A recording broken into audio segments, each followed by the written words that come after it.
ইরানের সর্বোচ্চ নেতা আয়াতুল্লাহ আলী খামেনির জানাজায় লাখো মানুষের উপস্থিতি ও শোক প্রকাশ দেখে বিস্ময় প্রকাশ করেছেন মার্কিন প্রেসিডেন্ট ডোনাল্ড ট্রাম্প।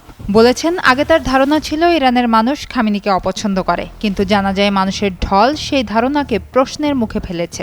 মার্কিন সংবাদ মাধ্যম অ্যাক্সিওসকে দেয়া এক সাক্ষাৎকারে ট্রাম্প বলেন, তিনি ভেবেছিলেন মানুষ খামেনিকে ঘৃণা করে, কিন্তু এত মানুষকে কাঁদতে দেখে তিনি অবাক হয়েছেন। সাক্ষাৎকারে ট্রাম্প আরও বলেন, চাইলে জানাজায় উপস্থিত সবাইকে তিনি নির্মূল করতে পারতেন, তবে এমনটি করলে আলোচনার জন্য আর কেউ অবশিষ্ট থাকত না বলেও মন্তব্য করেন। তার ভাষ্য অনুযায়ী, খামেনির জানাজা সম্পন্ন না হওয়া পর্যন্ত যুক্তরাষ্ট্র ও ইরান পারস্পরিক আলোচনা সাময়িকভাবে স্থগিত রাখার সিদ্ধান্ত নিয়েছে।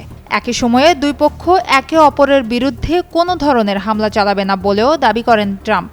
ইসরায়েল ও যুক্তরাষ্ট্রের হামলায় নিহত আয়াতুল্লাহ আলী খামেনির জানাজায় ৪ জুলাই শনিবার রাজধানী তেহরানে লাখো মানুষ অংশ নেন। শোকের পাশাপাশি সমাবেশে যুক্তরাষ্ট্র ও ইসরায়েল বিরোধী স্লোগানও শোনা যায়। জানাজায় অংশ নেওয়া অনেকেই খামেনির মৃত্যুকে দেশের জন্য বড় ক্ষতি হিসেবে উল্লেখ করেন। একই সঙ্গে হামলার জন্য দায়ীদের বিরুদ্ধে প্রতিশোধ নেয়ার প্রত্যয়ের কথাও জানান তারা।